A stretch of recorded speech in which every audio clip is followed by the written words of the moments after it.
magandang umaga po sa inyo lahat mga kababayan.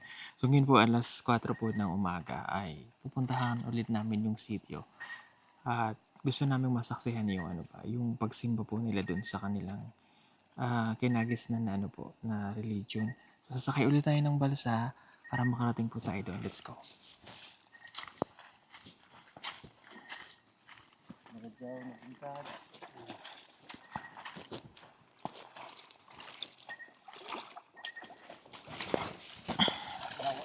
So alam niyo yung umagang ito ay napakadilim nga at yung fogs, malamig po. Ang lamig ng tubig sa ilog. Ang dilim sa paligid pero mayroon po kami mga dalang mga ilaw.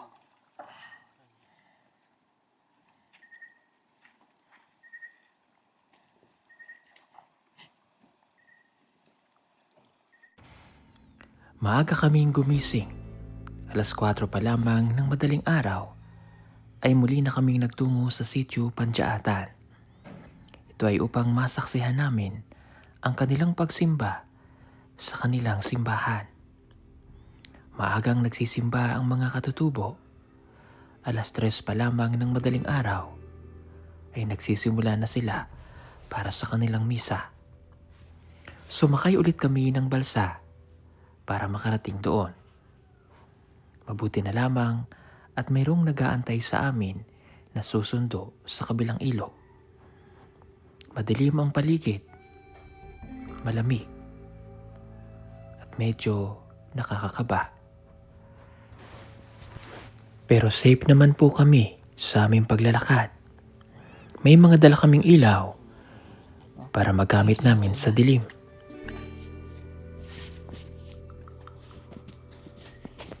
Uy, iba na yung nilalakad ko.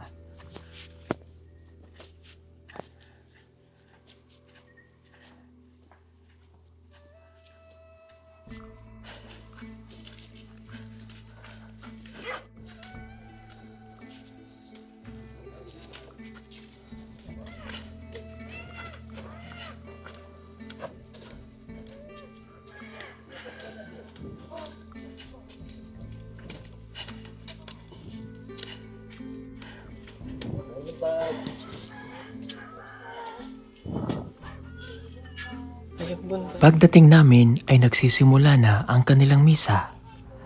Ang lahat ay nasa loob na ng kanilang simbahan.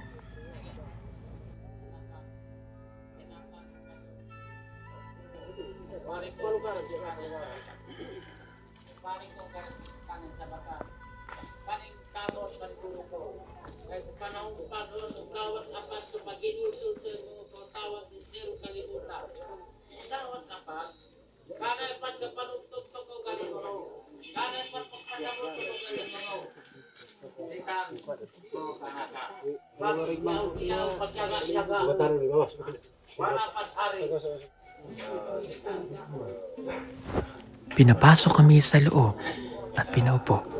Ang lahat ay nakikinig sa misa ng kanilang pastor at sandali itong naantala sa aming pagdating. Bilang pagrespeto, isa-isa silang lumapit sa amin, nakipagkamay. Kanakan, dahil kuwan, kung tagsa-tagsa no, kung galingon, paminog, binatan ng gadot, pagpunto no, panahuna, sikang pagkatarong, pagkaligon, magminalay. Kasi ang gadot na pinaka-importante. Midon si Kanwa kay, ano pagka-galaw to, hindi kay galaw si Kumati. Kama, pinisaya. Ano? Kaya magkakanay kung ito, kanay ka, salamat. Kaya lang kung gano'n kung ito, salamat. Kanay ka, apuno kanit. Kung pagkakapag di mo, tanamo na ito, unang di mo, kapulapin ko, manik dito ko. Diga.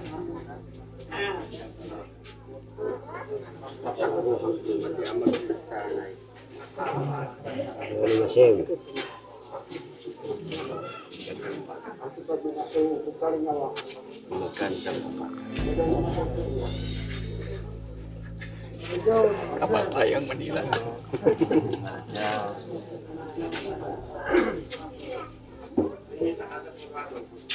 Sir, maradyo naman, sir. Maradyo naman, sir.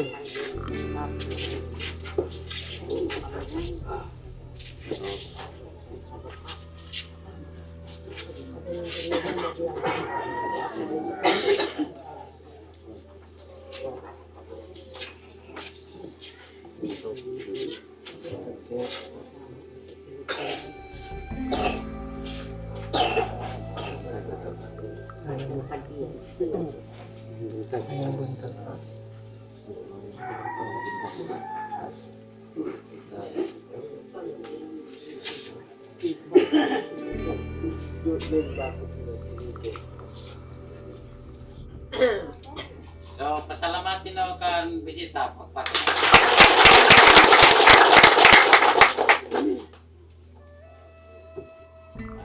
Balik-balik ko sa Isulano kay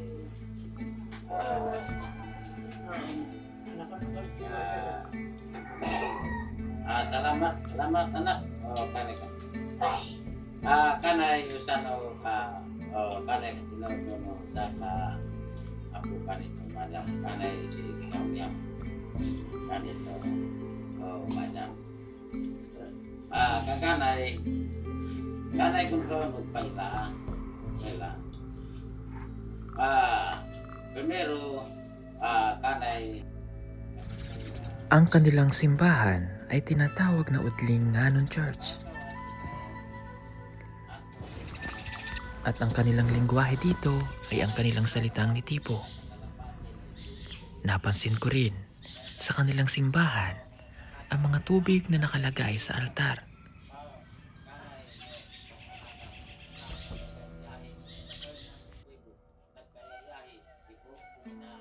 Siya ang kanilang chairman na nagsisilbi nilang pastor ng simbahan. Ang lahat ay nakikinig sa kanyang mga aral at pangaral sa lahat ng miyembro. Bagamat hindi namin naiintindihan ang kanilang salita, ramdam na ramdam naman ang presensya niya at ang pakikinig ng lahat ng miyembro sa loob ng simbahan. Napansin ko rin na mayroon silang imahe ng Holy Family at ng Santo Niño. Mayroon ding tungkod na may ukit na muka na nakalagay sa altar. At isang bagong miyembro ang kanilang winelcome sa simbahan. Meron lang isa po ito. So, kanikan dito.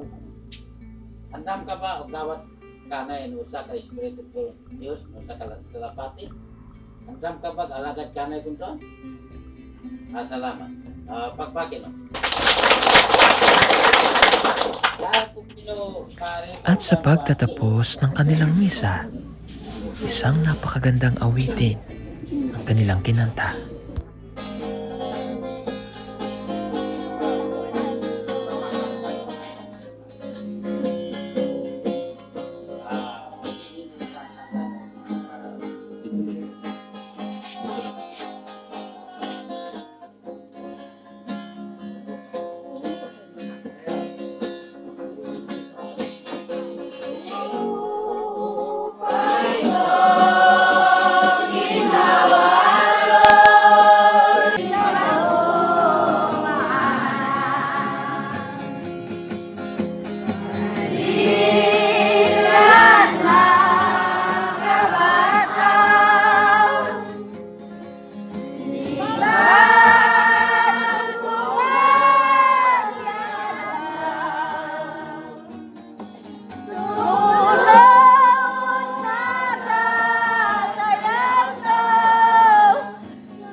Matapos ang kanilang awitin ay lumapit sila kay pastor. Ibinigay ang kanilang mga dalang tubig, binulungan at ibinibless.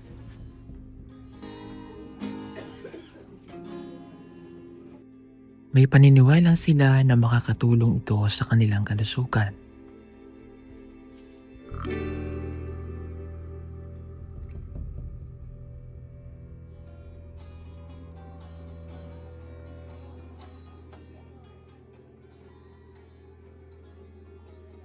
Pagkatapos nito ay inimbitahan na nila ako na makapagsalita sa kanilang harapan.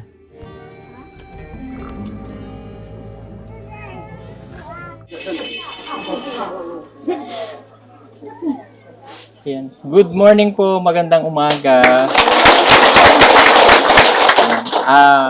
Marami pong salamat sa pagtanggap nyo sa amin dito sa lugar po ninyo. Kami po ang Pugong Biyahero Team. Siguro yung iba kilala na po kami. Sino po nakakilala sa amin?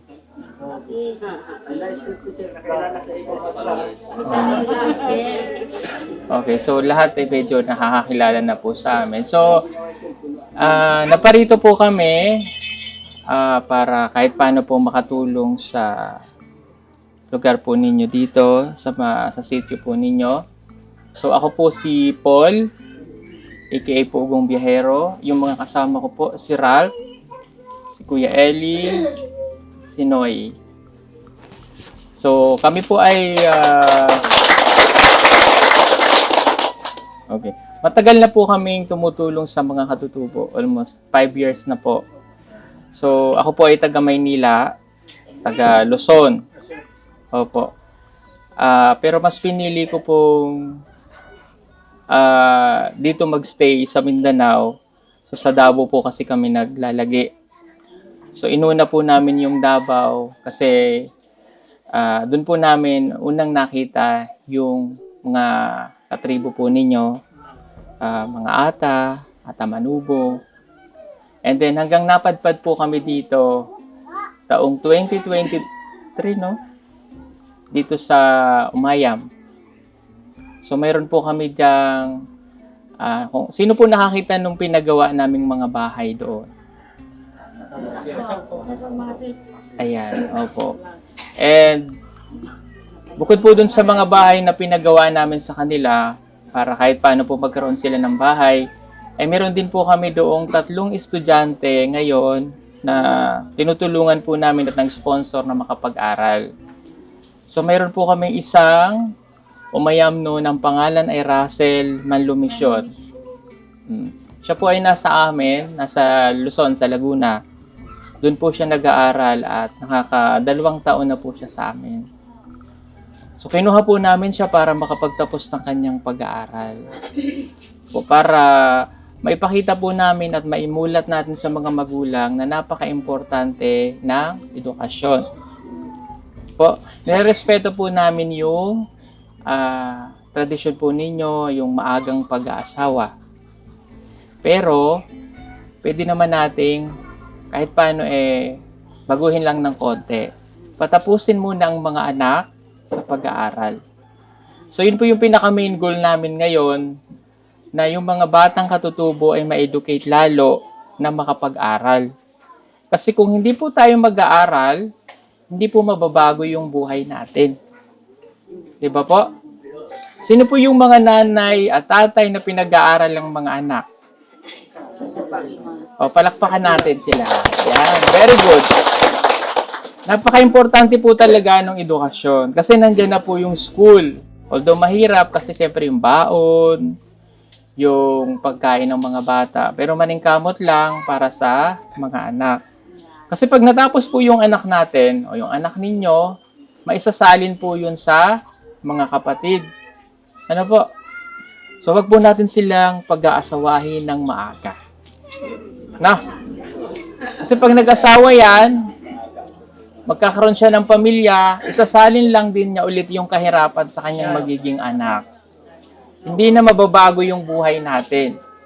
So, yung pinaka matinding natin, kumbaga, pundasyon is edukasyon.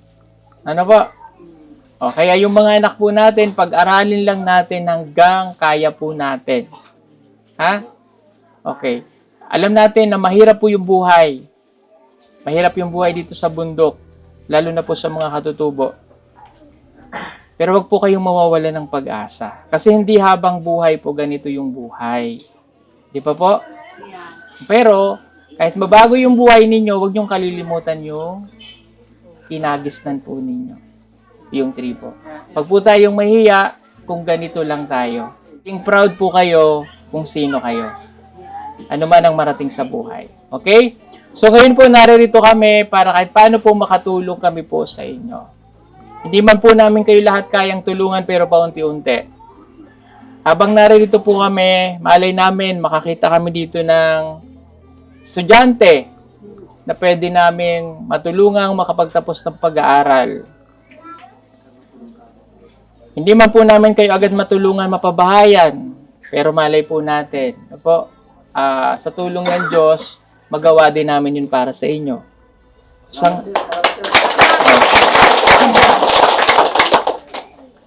So kung yung tahanan nyo po, yung mga nakikita natin na ganyan, kubo, mga dahon o kahoy, wag nyo pong ikakahiya yun, no? Napakaganda po nun. Kasi hindi nyo po nalimutan kung gaano yung pinagdaanan nyo, kung ano man yung bahay ninyo naririyan, yung po ay bahay na punong-puno ng pagmamahal sa loob ng tahanan. Aanin mo naman ang bahay na maganda nga, pero ang nasa sa loob naman ay masama. 'Di ba? Tama. Oo. Kaya maging masaya po tayo kung ano lang yung mayroon tayo dyan. Napakaganda po ng bahay po ninyo. Okay? So ngayon po, may tutulong namin sa inyo dahil nakita po namin yung sitwasyon, napakarami ng tahanan pero wala pang maayos na comfort room o banyo, CR. So yun po yung tutulungan namin na magkaroon muna kayo. Na po, para magkaroon po kayo ng maayos na CR.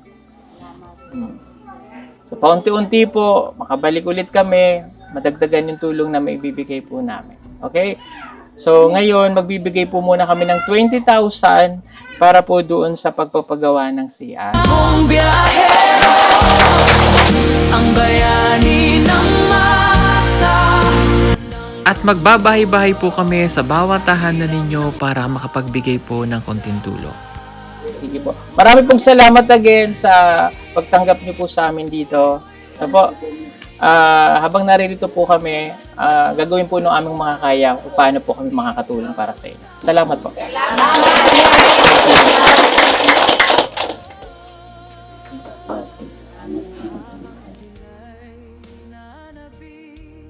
Na ikaw ay masilayan, mga ngiti at yakap sa pag-asa'y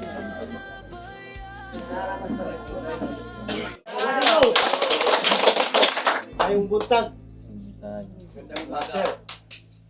So, isip welcome na mo sa inyo ha. Dako na mong pasalamat karon nga buntaga nga naamo. Kaning pagtulong na namo sa unang panahon. Dugay ra ni salasan pa. Ang among founder Kay na Tarsada diri. among ginikanan na diha. Katong August 2025 pagit siya. Nilakaw sa live. Yung gihatag sa mga para sa CR dako na nagkatabangan sa mga. So daghang gid salamat nga wa gid nga stick nga kani nga mga takla nga makaabot mo ani. So dako ko pasalamat sa akong igagaw kani si Peter sa pudi ka murag gigayra ng espiritu nga kamo makaabot mo diri. So dako pasalamat sa mo. Kaning tradisyon na mo kultura kabiling gid namo ni.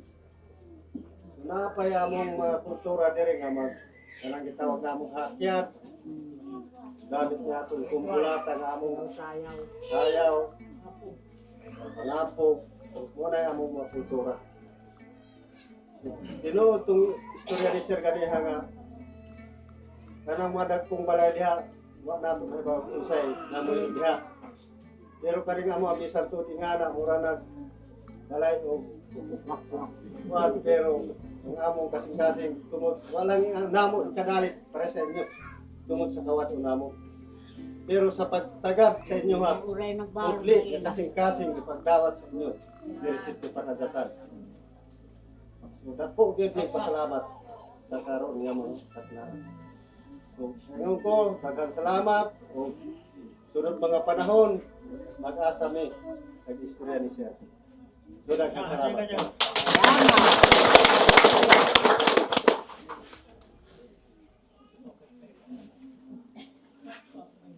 Ilang salamat sa ila, maghandog ako ng isang awitin sa kanilang pagdating. Ito ay isang pagmumula sa kasulatan ng Lukas 19. Ang title nito ay Ang Buhay Christian.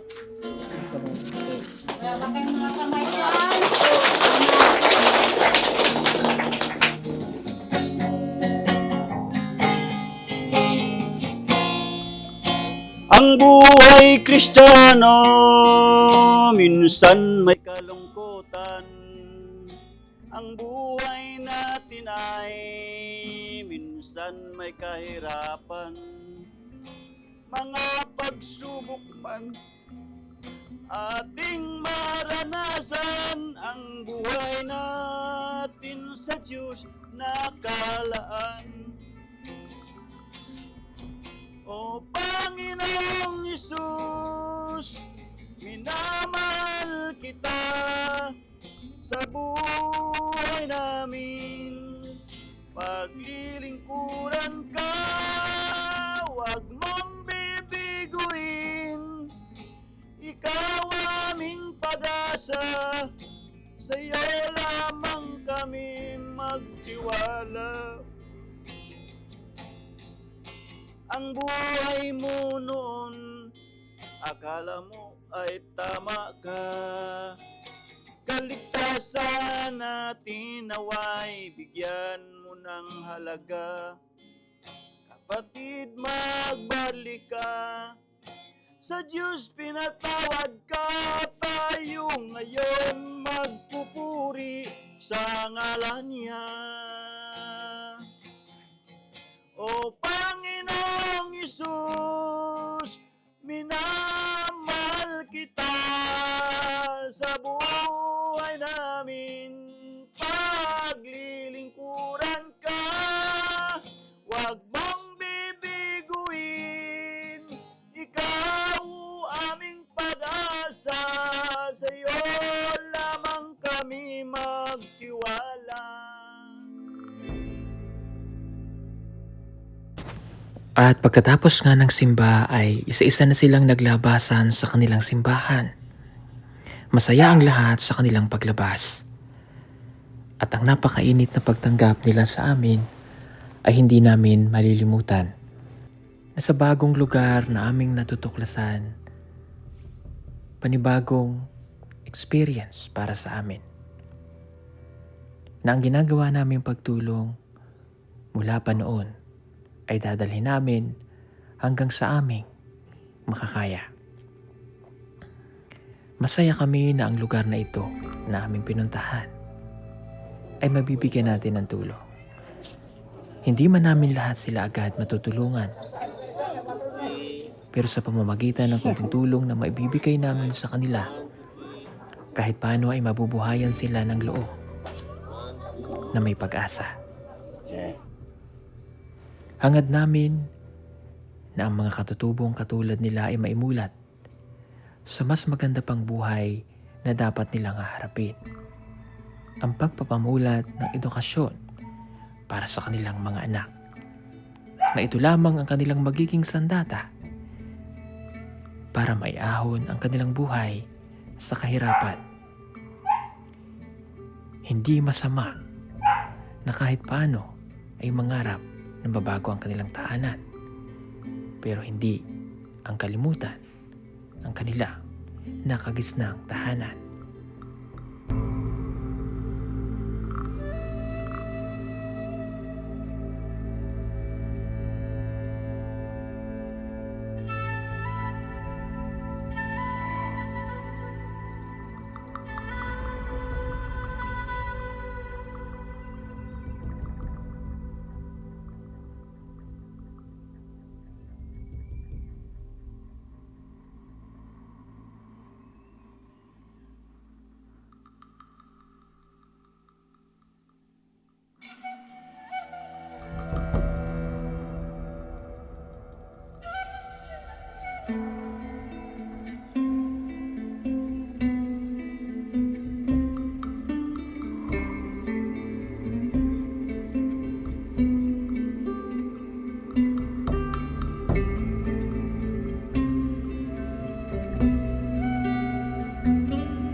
Marami pa sa atin ngayon hindi pa alam na gumamit ng solar. Pero hindi nyo ba alam na napakadali lang naman talaga gamitin ng solar dahil meron na tayo ngayon ng mga smart solar na kahit kayo mismo ay kayang-kaya nyong ikabit ito sa inyong tahanan. That is 200 watts na pwede nyong gamitin indoor and outdoor. Napakaliwanag na nito at talaga namang makakatipid pa kayo sa kuryente. At ang maganda pa dito ay may kasama na itong remote na pwede nyong kontrolin. Pwede nyo itong iset ng 3 hours, 5 hours, or 8 hours. At ang isa sa nagustuhan ko dito ay malaki na ang kanyang solar panel. Na makapagbibigay ng continuous lightning na up to 12 hours. Let's say, alas 6 ng gabi nyo binuksan, mamamatay pa siya ng alas 6 hanggang alas 8 ng umaga. At ang maganda dito, hindi basta-basta nababasa ang bulb nito dahil waterproof na. Kaya kung gusto nyo pong mag-order nito ay mag-message na kayo dyan sa PB Team Solar.